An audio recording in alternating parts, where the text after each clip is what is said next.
Awit ng pag-ibig, A Time for Us, isa pong magandang tema dahil sa Romeo and Juliet, the time was against the lovers. So sabi nila, we must hide this love now, it's not a time for us. And hopefully, a time for us will happen. Isang realidad tungkol sa panahon. Parang sinabi nila sa sarili nila, this is not the time for us. So kailangan lay low, let's be easy, and let's not attract too much attention to ourselves. It's a good question. Is it a time for us? Is it a good time? Or what is the present time good for? Isa pong dapat tinatanong natin sa patuloy na pag-aaral natin na Ecclesiastes.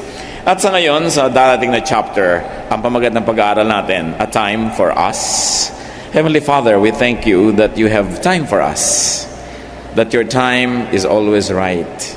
In fact, your timing is perfect. We ask you to give us wisdom, O God, that we may learn to value time and to understand its mystery. Patawarin niyo kami sa pagsasayang namin ng panahon at sa panahon ng aming kapwa.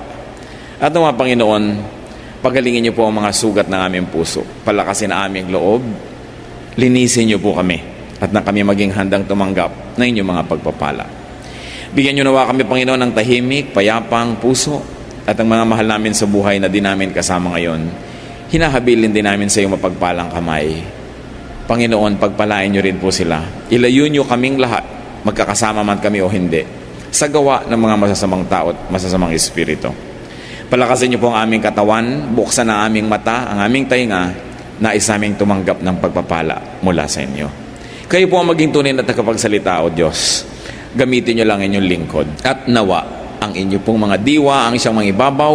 We ask you, Lord, you have given us free will, but we surrender that will to you now. And we ask you, let your will be done. Protect us as we gather in your most holy presence. Lead us. Glorify only yourself. In the name of Jesus our Lord, we pray. Panahon. Babasahin po natin ang chapter 3 ng Ecclesiastes. At babasahin ko po mula sa Contemporary English Version, Ecclesiastes 3, verses 1 to 8. Everything on earth has its own time and its own season.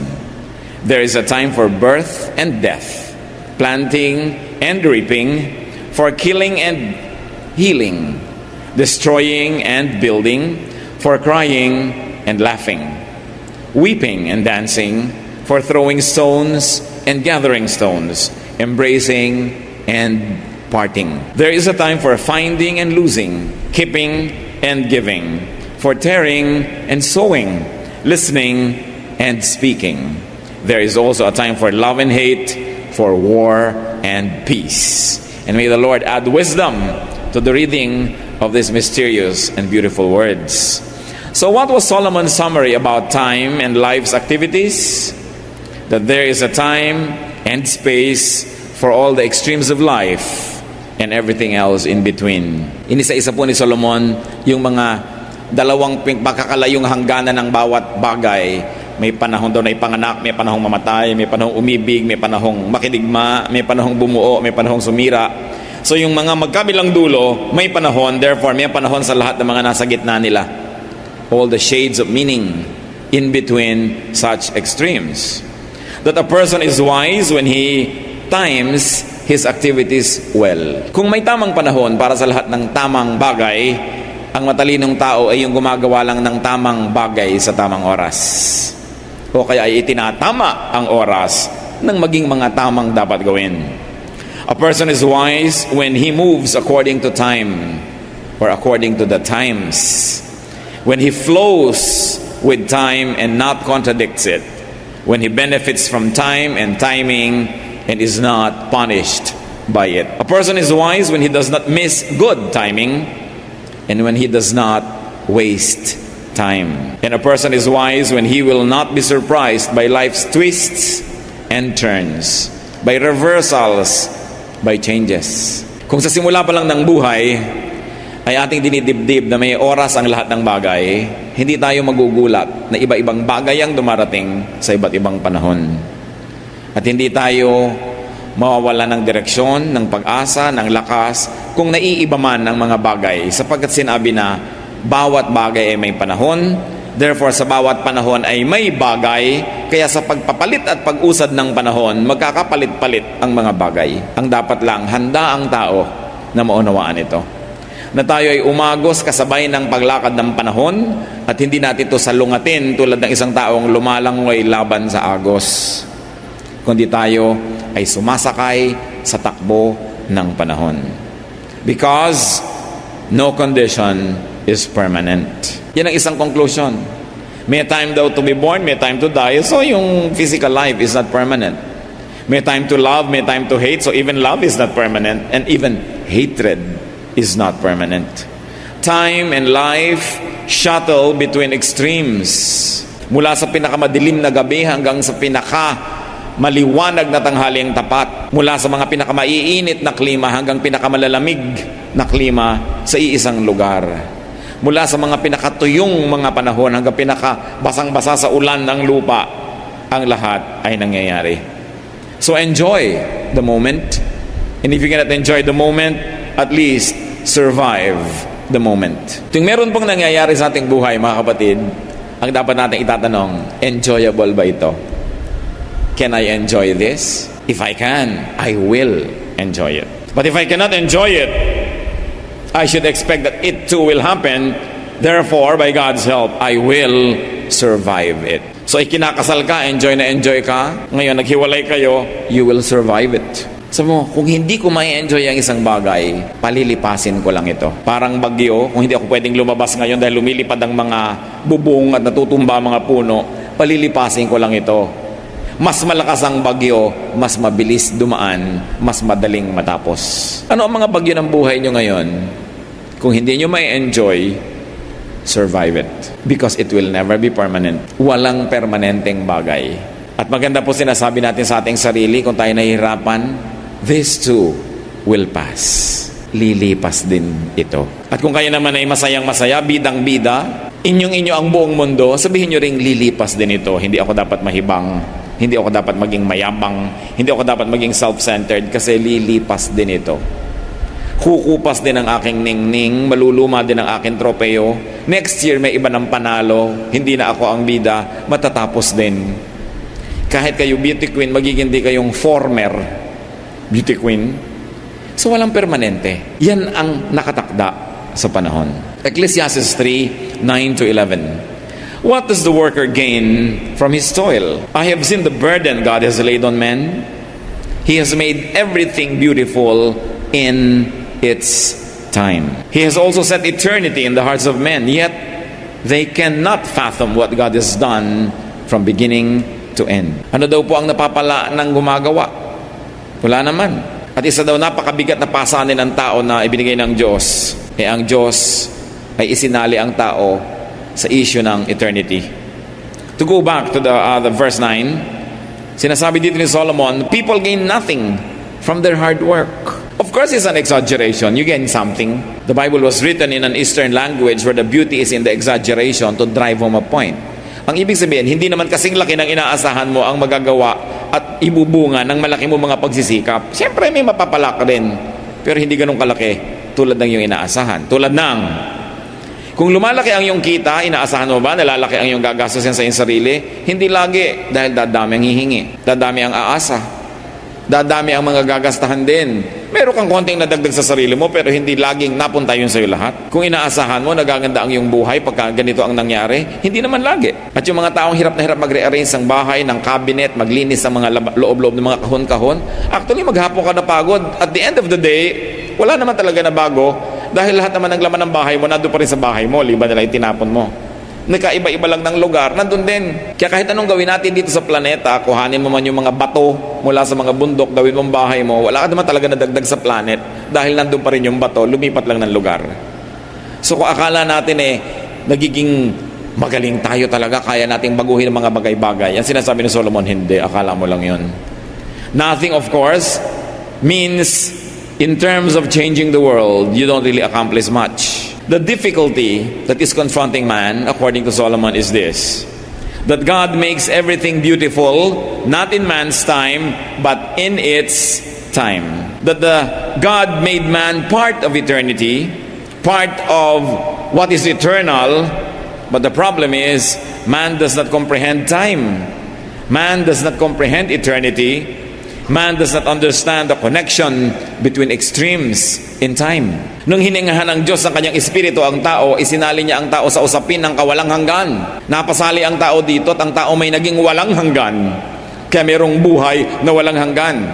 Ang problema lang, ang tao hindi niya lubos na inuunawa ang ibig sabihin ng walang hanggan, sapagkat sobra siyang nakatutok doon sa pansandamantala, doon sa sandaling panahon, at doon sa lalong-lalo na sa kasalukuyang panahon. Hindi niya nakikita na ang kasalukuyan ay bahagi lang ng isang napakahabang panahon. At maaaring ang kasalukuyan ay bunga ng nakaraan, o kaya ang kasalukuyan ay magiging magulang at mag-aanak ng darating pang mga mangyayari sa bukas. And man can find beauty in everything by placing it in time, by appreciating its function in time and in eternity. Anong ibig nating sabihin? Sa sandali na tayo nagdurusa, akala mo napakapangit ng oras na yon. Pero pag tumagal ang panahon, minsan binabalikan mo yung pagdurusa mo. Nung nagdusa ako naging tao. Nung nagdusa ako tumibay. Nung nagdusa ako nagkaroon ng pag-ibig sa aking kapwa. Nung kunaunawaan ng Diyos. Yung pala, suffering is not just for suffering, because suffering in time produces endurance. Pag yun lang suffering ang tiningnan mo, ayaw mo talaga nun, pero hindi mo kailangang ihiwala yon doon sa pinagmulan niya at sa pupuntahan niya. At pag tiningnan mo the beauty of this everything in its time, then you will not find things to be ugly. That suffering is difficult at the moment, but it produces humility. And humility is going to add a lot of dimension to your life. That suffering produces softness and kindness if you will permit time to temper your experience. Marami pa po mga halimbawa ng isang bagay na habang nangyayari parang hindi maganda, pero pag i-relate na natin dun sa mga darating pang mga panahon at sa mga nangyaring panahon, nagiging maganda. Halimbawa, merong sakit na dumating sa iyo, merong hirap, merong parusa, pero pag tiningnan mo, ay bunga ito ng mga kamalian ko noon, at nagkakaroon ng balancing act ang Diyos, ang buhay, then you will know, well, it is right for me to suffer. I deserve this. At pag tayo naghihirap, yun pala, nag-aaral ka, review ka ng review, hirap na hirap ka, pero darating ang panahon, napapasa ka at pagkakaroon ka ng enjoyment na yung career. Then sabi mo, tama, ang nagpapasa sa akin yung paghihirap ko doon ng pag-aaral. Ang nagbigay sa akin ng success, yung pagpipigil ko sa takot-takot na pag-ibig na kumakatok sa aking puso, kahit walang nagte-text sa akin. Mabuti pa ang kalendaryo, may date, ako wala. Pero yung pala, dahil doon nakatapos ka agad, nag-succeed ka, so sasabihin mo, yung paghihirap ko na yan, ito ngayon yung bunga. If you're going to look at an incident only in its limited time, you will probably complain. But what did Solomon say? God makes everything beautiful in its time. May panahon yan ng pagbubunyag kung bakit siya maganda. Tulad ng bagyo. Parang pangit pagka lumilipad ang bubong mo, nababasa ka o lumulubog ka sa baha. But storms renew, refresh, and restore the earth. Yung mga mahihinang mga sanga na lalaglag, napuputol para mapalitan ng bago, at yung mga punong mahihina na hindi naman dapat silang nandoon, nabubunot. At sa pagdating lang ng panahon, ilang linggo lang o buwan, may tumutubo ng bago doon, na hindi sana makakatubo yun kung hindi nabunot yung dating nakatirang puno doon. So you say, well, in its time, even a storm can be nice. Loneliness can be beautiful because loneliness remembers what happiness forgets. Failure humbles, challenges, and redirects. And therefore, failure can lead to success. Even death can be painful, but it leads to rebirth. And you do not enter eternity unless you pass through the door of physical death. So ano ang pangit sa buhay? Wala. Kung titingnan mo siya sa relasyon niya sa buong paglakad ng panahon. The Lord made everything beautiful in its time. But for us to see beauty, we have to extend our gaze and to look beyond the here and now. At hindi mahirap gawin para sa ating mga tao yan, mga kapatid, dahil isinali tayo ng Diyos sa eternity. Eternity was written in our hearts. Eternity was breathed into us by the Spirit of God. And therefore, do not just be mortal because we are immortal. Do not just limit your gaze and your attention to what is here and now, but see what its effect will be in the future. Kaya yung mga taong naghihirap para magtanim ng maganda ay hindi nagdurusa yan, hindi yan nagrereklamo at hindi nasisiraan ang loob, sapagkat alam niya yung paghihirap sa pagtatanim may kasunod yan na saya sa pag-ani. Pero yung nagsasaya sa pagtatanim ng masama, dapat din niyang isipin na darating ang ani ng masama. Sapagkat ang panahon ang nagpapantay-pantay sa ating lahat. Ang panahon ang nagbibigay sa lahat ng direksyon. And it is time that really puts all of us on the same plane. It's only a matter of time. Ecclesiastes 3:14 to 15. I know that everything God does will endure forever. Nothing can be added to it and nothing taken from it. God does it so that men will revere Him. Whatever is, has already been. And what will be, has been before. And God will call the past to account. Nakita po natin na paikot-ikot ang panahon, ang nagbalik ay bubuhayin muli. Ang mga nakaraan ay tutuusin muli. Kaya huwag niyo sasabihin na, ay nakalusot na yung mali niya, sapagkat ibabalik ang panahon. Babalikan ang panahon ng Diyos. At ang lahat ng liko ay itutuwid. At ang lahat ng di tama ay itatama. God's works and God's creation are characterized by completeness, by permanence, by constancy, and by recurrence. At ano naman ang mangyayari? Bakit ganon? So man will revere God. Nilikha ng Diyos ang lahat ng bagay na wala nang pwedeng palitan, wala nang pwedeng baguhin, at ang tao ay huwag maging mayabang at huwag siyang lumabas sa pagpapala ng Diyos. So that man will stay in his relationship with God. And what is rebellion? Rebellion and disorder are defined as usurping legitimate authority or going out of one's place or orbit. No one creates, we can only recreate. No one creates, we can only rearrange, we can only reorder. What do we mean?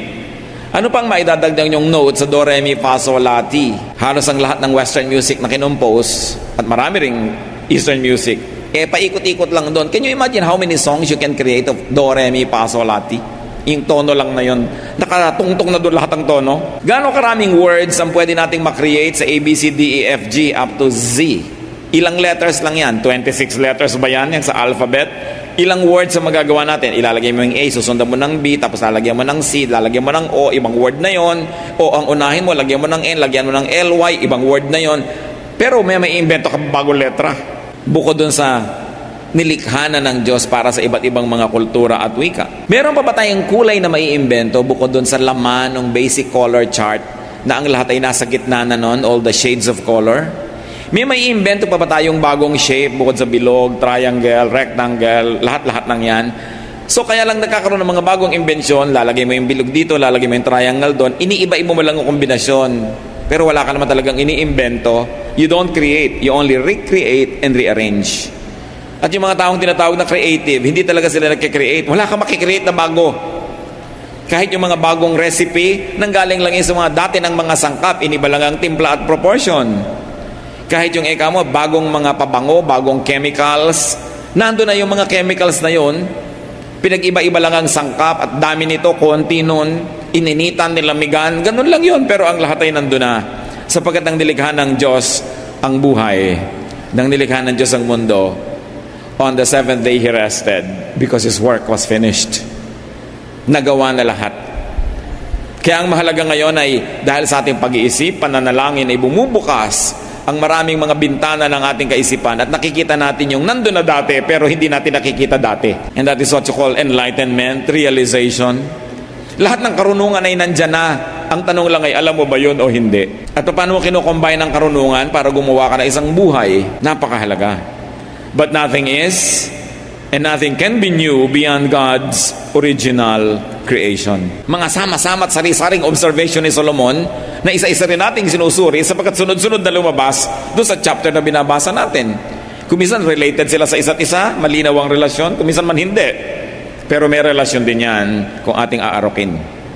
Ecclesiastes 3:12 to 13. I know that there is nothing better for men than to be happy and to do good while they live, that everyone may eat and drink and find satisfaction in all his toil. This is the gift of God. So matapos siya magreklamo na marami daw hirap na inilagay ang Diyos sa tao, hindi maunawa ng tao yung pangkawalang hanggan, marami siyang hindi mauunawaan, pero sabi niya, pero may mga madali ring maunawa. Sabi ganon. Ito ang dapat gawin. that man should react to and live with such reality by striving to be happy and to do good within the system. Yan ang ibinigay, itinakda ng Diyos. Ito na ang rule ng chemistry, ito na ang rule ng physics, ito na ang law of biology, ito na ang law of the movements of the planets. Masterin mo na lang, sumakay ka na lang, and learn to live with it and be happy. And from working within the premises of God's wisdom, man gets food and drink, fruit and satisfaction. There are many ways to say that. Yung sinabi dito na, sabi niya, I know that there is nothing better for men than to be happy and do good while they live, that everyone may eat and drink and find satisfaction in all his toil. One way to read that is this, that a man works to earn what can satisfy him. So kung naguguluhan kayo sa buhay at di nyo maunawa, huwag nyo na munang unawain, may panahon din ang pagkakaunawa niyan, magtrabaho na lang kayo, kumita kayo, at meron kayong kainin. Then nagkakaroon ng katuturan ng inyong buhay. Another way to read it is that a man should find satisfaction at work and by working. Na kung tayo ay naghahanap ng kahulugan ng buhay, ang una nating paghanapan niyan ay ang ating trabaho, ang ating paghahanap buhay, ang ating pagsisikap. Sapagkat itinakda ng Diyos na meron tayong kasiyahan na matatamo mula sa pagtatrabaho. Na ang trabaho ay hindi pahirap, ang trabaho ay pinagmumulan ng kasiyahan sa buhay.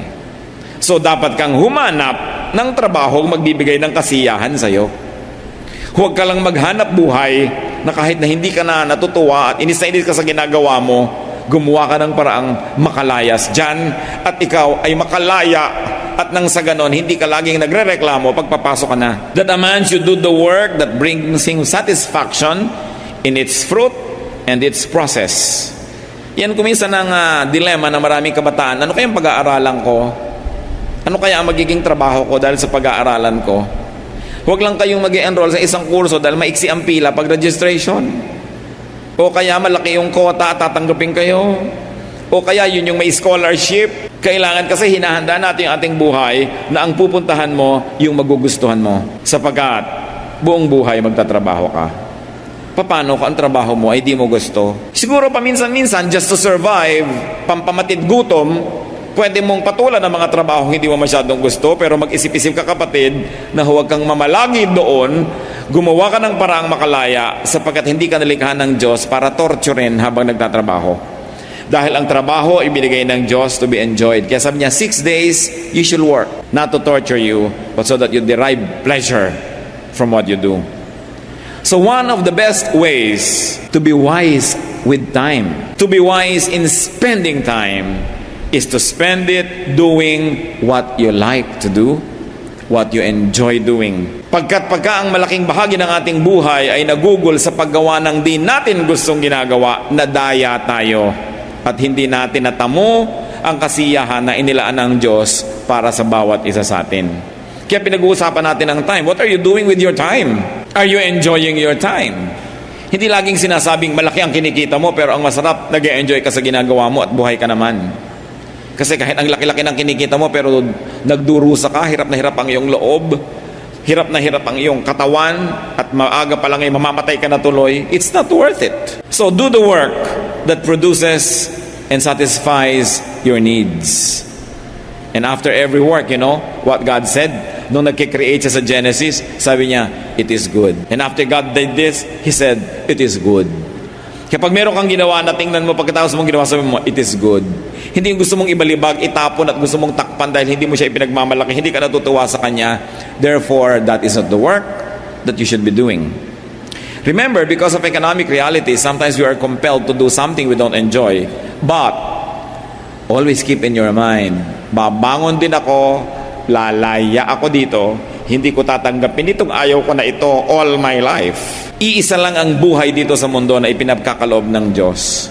Kahit sabihin mo pang may buhay na walang hanggan pagkatapos, iisa pa rin ang buhay dito. Hindi kayo dapat madaya. Hindi kayo dapat makulong sa isang buhay na ayaw naman ninyo. Kailangan tayong makalaya dyan.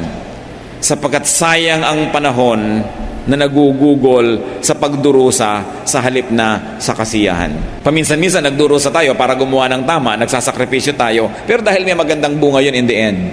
Pero yung buhay na sinayang, dahil hindi na gumawa ng paraan, anong hinihintay na kagandahan nun?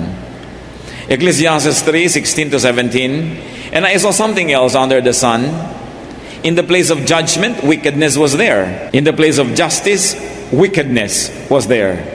I thought in my heart, God will bring to judgment both the righteous and the wicked. For there will be a time for every activity, a time for every deed. Kaya yung mga nakukulong sa wikang Ingles, sinasabi nila, I've done my time. Ibig sabihin, nakulong na ako, pinagdusahan ko na yung ginawa ko. Sabi ni Solomon, kahit nakikita ko na napakaraming mga kasamaan na nangyayari, maraming mga kalapastanganan at maraming kamalian, alam ko rin ang lahat ng ito babalikan, susuriin at bibigyan ng hatol. Kaya kung tayo may ginagawang mali, akala natin nakakalusot na tayo, hindi yun totoo. May review ang case. Meron kakaroon ng retrial and hearing. Kahit sa biglang tingin, parang absuelto ka na sa iyong ginagawang mali, babalik ang panahon. And you know, God has all the time in eternity. Ay, kahit isa-isahin niya tayo lahat, may oras siya at may oras ang lahat ng bagay.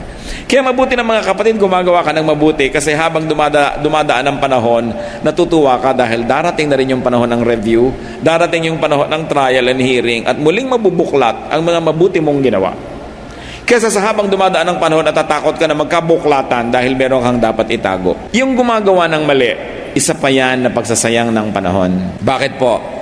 Ipinahihiram ang panahon sa atin. Sabi sa Bible, man's life is 70 So 320 years meaning 60 and 10 meaning 70. Sabi, ang normal na buhay, kung tutuusin, 70 years. Although hindi lahat umaabot doon at meron namang hindi lahat ay nagwawakas doon, lumalampas pa. Pero hindi ka naman siguro magiging 170. So pwede ka maging 80, 90, 95, 99. Tama na. Gusto pa mag 100. Pero ang point, maiksi pa rin yun. What is life? Life is only a tiny dot in an otherwise unending line of time, of eternity. Pero dito lang sa maikling buhay na ito tayo, may pagkakataong gumawa ng mali o tama. Dito lang tayo may pagkakataong magtanim para doon sa darating na panahon. Dito lang tayo may pagkakataon na gumawa ng mga bagay na re-reviewin habang panahon. In other words, the record and status we will have in eternity is determined by these few days that we're here. So ang paggawa ng mali ay pagsasayang ng pagkakataon. Dahil pagkakataon na ang bawat oras para pataasin ang ating kalagayan, yung score natin, kung gusto nyong sabihin na score, para pagandahin ang itinatanim natin. Tapos magtatanim ka pa ng pangit, bubuklatin din naman yan, sinayang ang panahon. Kaya dapat lagi sinasabi natin, I like to respect time. I will do the maximum good I will do and I can do because my life is short. And only this side of eternity will I be able to invest for the other side. Pag nandun ako, tapos na yun. Yung performance ko dito sa earth, yun na yun forever. Hindi na kayang palitan. Parang kung ano yung performance nyo nung elementary, hindi nyo na mapapalitan, yun talaga yung grade nyo. Kung anong performance nyo nung college, yun na talaga, hindi na kayang palitan kahit ano pang gawin mong pagsisirko-sirko. So, yung performance natin dito sa mundong ito, yun na yun. So don't waste time. Solomon observed that there is much injustice and wickedness in life. And he concluded that even injustice and the unjust, even the wickedness and the wicked will have their end. And will have God's judgment. All in its time. Natatandaan ko si Julie Andrews sa pelikulang The Sound of Music na naging sikat noong mga 60s. And for a long, long time became a classic. Na mayroong mga magagandang bagay na nangyayari sa kanyang buhay. At sabi niya sa kanyang kanta, hindi niya maintindihan kung bakit. Sabi niya, somewhere in my youth or childhood, I must have done something good. Kung bakit ako umaani ngayon. At kung minsan man umaani tayo ng pakla, ng pait, ng mga hindi magagandang bunga, baka may ginawa rin tayong mali. Kasi lahat ng ginagawa natin naka-register. And whenever you do something wrong or something right, you actually turn on a machinery that never stop working like a factory until its product comes out at the end. So pag may ginawa kang mali, i-on mo ang isang makinarya, meron niyang gagawing produkto, hindi yan titigil hanggang hindi lumalabas yung bunga at aanihin mo yun doon sa dulo. Pag may ginawa ka ring tama, aandar din yung makinarya na yan at meron ka ring aanihin. Kahit kailan, hindi pinagsisisihan ang paggawa ng mabuti.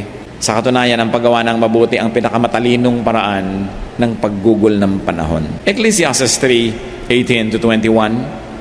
I also thought, as for men, God tests them so that they may see that they are like the animals. Man's fate is like that of the animals. The same fate awaits them both. As one dies, so dies the other. All have the same breath. Man has no advantage over the animal. Everything is meaningless. All go to the same place. All come from dust. And to dust, all return.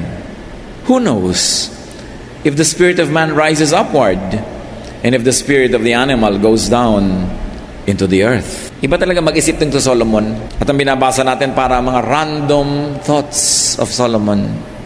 Kaya kung saan niya tayo dalhin, doon naman tayo pupunta ng discussion. And Solomon's observation about men and animals is this: they are similar. That they both live and then both of them die. They both decompose and return to the ground. Sabi niya, who knows for sure what happens to each one of them after each one dies? Napakarami siguro mga application ng katotohanan na yon. One is to be humble, to be down to earth. But one very practical application, do not oppress animals. Sabi ni Solomon, pareho lang kayo mamamatay. Pareho lang kayo magiging lupa. So maging mabuti ka kahit sa mga hayop, sapagkat ang Diyos ay mabuti sa kanila. It's grounding us. It's giving us humility. It's teaching us to deconstruct our notions about our self-importance. And Solomon is saying, huwag kang mayabang. Yung daga, yung pusa, yung pagong, yung paru-paro at butiki at ikaw, pare-pareho lang tayong mamamatay. So dapat iniisip mo ang mga bagay na yan. Ecclesiastes 3:22. So I saw that there is nothing better for a man than to enjoy his work, because that is his lot. For who can bring him to see what will happen after him? Pabalik-balik po si Solomon na sinasabi, konting bagay lang ang mahalaga at isa dyan, mag-enjoy ka sa iyong ginagawa. Solomon's conclusion about life, and for our discussion now, a man should enjoy his work. A man should enjoy his present. A man should enjoy his time because he does not know what is ahead. Ang lahat ng malalasap niyong kasiyahan, lasapin niyo na. Huwag niyong tagalan ng tagalan. Huwag niyong tikisin ang inyong sarili dahil hindi niyo alam kung buhay pa tayo bukas. Yung mga iba sobrang pagtiti sa sarili. Sabi, hindi bali, babawi din ako. Yung pala, gumraduate ng bigla. Hindi na nakabawi. Dapat, lagi ko nga pong sinasabi, bawat oras may bakasyon ka na ilang minuto. Bawat araw meron kang bakasyon na ilang oras. At bawat linggo may bakasyon ka malang na isang araw. Bawat buwan may bakasyon kang ilang mga araw. Bawat taon ilang linggo na bakasyon. At kung dumating yung grand vacation mo and enjoyment na 3 buwan na sunod-sunod, salamat. Pero hindi man yung dumating, hindi ka na nalugi. Bawat araw regalo ng Diyos. At hindi obligasyon ng Diyos na bukas bigyan ka na naman niya ng isang araw. So habang inireregalo ng Diyos, lasapin natin sapagkat mabuti ang Diyos. At ganon din yon mga kapatid, payagan natin ang ating kapwa na lasapin din niya ang sarap ng isang araw, ng isang linggo, ng isang buwan. Lalong-lalo yung mga taong nasa ilalim ng ating kapangyarihan o impluensya, let's allow them, let's permit them, let's enable them to enjoy life and to enjoy work. Sapagkat ang buhay, hindi natin alam kung kailan binabawi. Ang mahalaga, pag binawi na, hindi ka nagsisisi. Hindi ka puro unfinished business. James 4:13-16. Now listen, you who say, today or tomorrow we will go to this or that city, spend a year there, carry on business, and make money. Why? You do not even know what will happen tomorrow. What is your life? You are a mist that appears for a little while and then vanishes. Instead, you ought to say, if it is the Lord's will, we will live and do this and that. As it is, you boast and brag. All such boasting is evil. Kayabangan pala yon, yung magplano ka. At the end of the year, magka-grand vacation tayo. Yabang, hawak mo ba yung end of the year? So ang sinasabi natin, kung loloobin ng Diyos at buhay pa tayo, at papayagan niya tayo, yun ang gagawin natin. At bakit mahalaga po na laging sinasabi kong loloobin ng Diyos? Kasi naipapaalala natin sa ating sariling maaaring hindi niya loobin. Na maaaring walang bukas, tapos na. So dapat, ginagawa natin ang mabuting dapat gawin sa iba at sa sarili. Sapagkat hindi natin alam kung ano ang mangyayari bukas. 1 Corinthians 10:31, so whether you eat or drink or whatever you do, do it all for the glory of God. You see, you're eating, you say, I'll enjoy it for the glory of God. Because God is good to provide me with such nice food. Natutulog ka, sabi mo, I'll sleep with feelings and enjoy it. Bakit po mali ang buhay ng maraming tao? Sa oras ng tulog, hindi natutulog. Kaya sa oras ng gising, dun aantok-antok. Baligtad ang panahon. Ang gabi ginagawang araw, ang araw ay ginagawang gabi. Kaya hindi na magtama-tama ang buhay. Magpipiknik, ang dami-daming ginastos, hirap magpipiknik. May nasabi lang na mali yung asawa o yung kapatid, magtatampo na, magdadabog-dabog piknik. Panahon ng pagsasaya yun, ba't ka gumagawa ng lungkot? Kasalan, ngalngal na ngalngal yung nanay, ayaw kasi sa magiging manugang. Pagkakasalan na, ayan na, mahalin mo na, tanggapin mo, dahil wala nang magagawa. Kitang-kita mo sa mga video, mukhang bakoko yung nanay. Nakaganon, alam nyo yung bakoko yung isdang nakasimangot? Tuloy lahat ng picture, nahihiya siyang tingnan. Pag naman nagkaapot, nagkaganyan, mahal natin yung malugang kung lumaon. Mamahalin mo rin lang, agahan mo na. Kasi hindi mo na naman maiiwasan yan. Maraming mga tao hindi marunong mag-timing. Magtatrabaho, oras ng trabaho, lakwatsa ng lakwatsa. Oras yun ng trabaho. Naiinis at nagtatrabaho, at tanggalan mo naman trabaho, iyak-iyak. Pila na naman dito, pila dun, para mabuyog, laging nasa beeline. Bakit hindi kung oras sa ganon-ganon? Oras na masaya kayo mag-asawa ko minsan, lalabas kayo, birthday niya, birthday mo, magtatampo si babae, maghapon ng ayaw kumain, ang mahal-mahal ng pagkain, hindi makain. Oras ng kainan yun, ba't ka magmumukmok? In other words, itama-tama ang arte sa panahon. Don't spoil your fun and people's fun just because of your moods. You know, moods can be disciplined. Yang mood, arte lang yan ng tao. At mas may makapangyarihan, mas nabibili ang arte, mas dumadami yung mood. Hindi nyo ba napapansin yun? So kailangan sabihin nun, I'll cooperate. This is a time to be happy. It's a time for loneliness, for instance. Yung iba naman kung kailan nasa lamay, doon ngisngisan ng ngisngisan, hampasan ng hampasan. Gusto mong pandilatan at lamay ito. Wala sa lugar. Ang mga estudyante, oras ng klase, nasaan? Nasa mall. Kaya sa oras ng graduation, nasa mall pa rin. Hindi kasali. Inuna yung saya, kaya mamaya sa panahon ng saya ng mga classmate niyang nagdusa, siya naman ang nagdudusa. Binabaligtad. Kaya natin pinag-aaralan yung Ecclesiastes, mga kapatid. Matuto lang tayong sumabay sa hinihingi ng panahon. Marami tayong mga lungkot na mawawala at marami tayong mga kasiyahan na dapat ay malalasap. Sabi, ano man ang ginagawa mo, ariin mo na yan ay regalo ng Diyos. Mahalin mo yung ginagawa mo, enjoyin mo yan, sapagkat wala ka namang magagawa, ginagawa mo rin eh. Mayroong mga nagtatrabaho, hinahampas-hampas yung makinang ginagawa, kakainis itong ginagawa ko. Mahalin mo ang ginagawa mo, at kung talagang ayaw mo niyan, gumawa ka ng paraan, gumawa ng iba. Because you do not glorify God by not enjoying what you do. So sasabihin mo, hindi ko naman maiiwasan, naging kontra ko na to, gagawin ko to ng 6 months, gagandahan ko yung mood ko, gagandahan ko yung trabaho ko, at ituturing kong ginagawa ko ito para sa Panginoon. At pag ginawa natin yon, mga kapatid, kung sa una man ay ayaw nyo, siguradong mapagpapala tayo at makakakita kayo ng kasiyahan. Colossians 3:23, whatever you do, work at it with all your heart, as working for the Lord, not for men. Sa biglang tingin at nakakadaya, akala natin we are working for men kasi may supervisor, kasi may manager, kasi may mga amo tayo na nagbibigay sa'yo ng parusa o gantimpala. Pero hindi naman talaga sila ang umimbento ng trabaho. Ang Diyos ang umimbento. Nung creation, sabi niya, 6 days you shall work. You will always work because that is how I will bless you through your work. That's how you will find value. That's how you will create wealth. That's how you're going to be amused and entertained. That's how you're going to be fulfilled. You're going to work. So whatever work you find to do it as unto the Lord. Then you will never waste time. Aming Diyos, salamat sa mga paalala nyo sa amin. Kung meron po kami mga pagkukulang sa panahon, ituro nyo sa amin.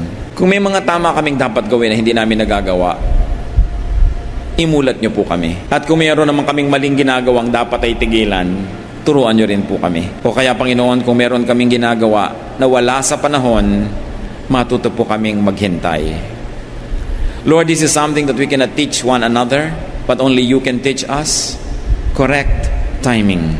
Teach us. Teach us. Patuloy tayong magbulay-bulay. Siyasatin natin kung meron ba tayong dapat ginagawang di natin ginagawa, o kaya may hindi dapat gagawin na ginagawa naman. Tama ba ang bilis natin o sobrang bagal? Is what we are doing being done at the right time?